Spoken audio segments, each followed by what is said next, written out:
Hello there, buddy. I'm Mr. Gamepie, and welcome to the Robot Master Miracle Run. Today we're going to be taking on my least favorite Robot Master, actually, Centaur Man. Centaur Man just isn't very interesting Robot Master to me. I mean, he has some fairly interesting lore in some other media, but just here, his stage, his design is just like, I'm not feeling it. I mean, first of all, the music. This is my least favorite track in the Mega Man franchise. It feels so boring. Not even remixes tend to make this song good. Also, use a blizzard attack here. Boom. We take that guy out from a good edge.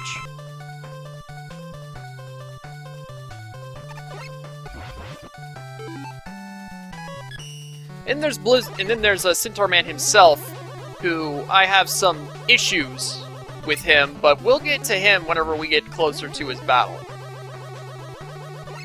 There's also an issue with another aspect of this stage. You see, basically, in this game, Robot Masters are divided into two groups of 4. There are the Elementals, Flame Man, Plant Man, Blizzard Man, Wind Man, and then there are what people often refer to as the Warriors. Centaur Man, Night Man, Tomahawk Man, and Yamato Man. Now, the Warriors each have 2 sections in their... Well, there's basically 2 boss stores in each Warrior stage.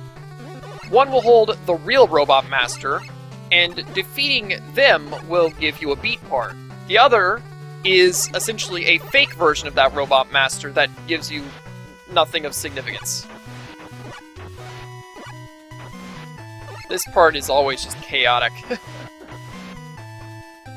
Now, usually, the real Robot Master is... Well, the real Robot Master is always going to be on a pathway that requires either the use of the Rush Jet Adapter or the Rush Power Adapter.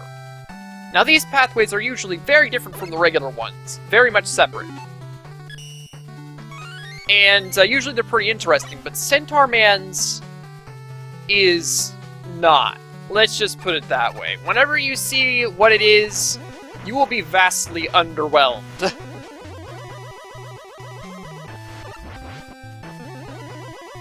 Also, if you just sort of speedrun this section, it's not too bad. Speedrunning this section is not recommended, however, because you gotta wait for these guys to fall. Yeah, Centaur Man, he's supposed to be from Greece, I believe?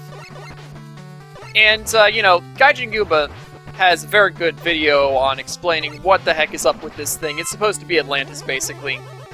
Alright, so this part.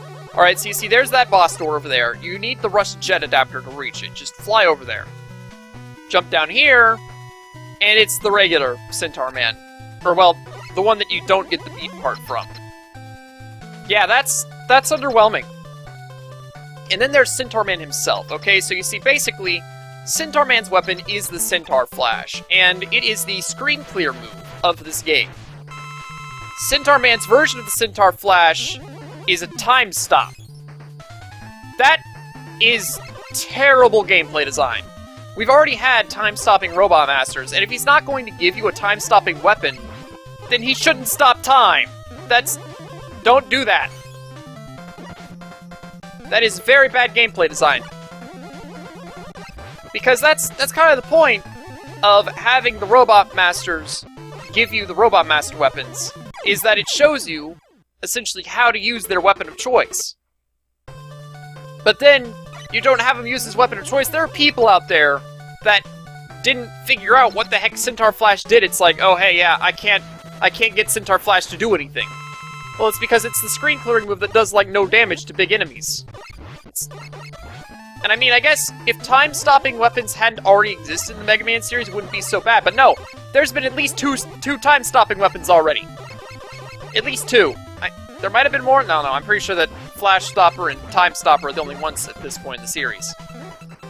Actually, I think those are just the only ones at all. Plus, Centaur Man is a real jerk. Because, like, you know, he's got that shot that spreads whenever you hit the wall with it. And if you're not in the center of the room or further away, you're gonna get hit by that thing. And his teleportation basically, the moment that he completely disappears, he's going to basically appear right where you are. So, the moment he disappears, you gotta move. But if you were already in the center of the room, whenever he completely disappeared, you're completely messed up, because if he time stops you, he's gonna appear in the center of the room, he's gonna time stop you, and there's gonna be no way to avoid that split shot. And it's just... that battle is annoying. Centaur Man is annoying. I do not like Centaur Man. But fortunately, he is over, and we are going to Flame Man next time, and Flame Man is awesome, so I'll see you then.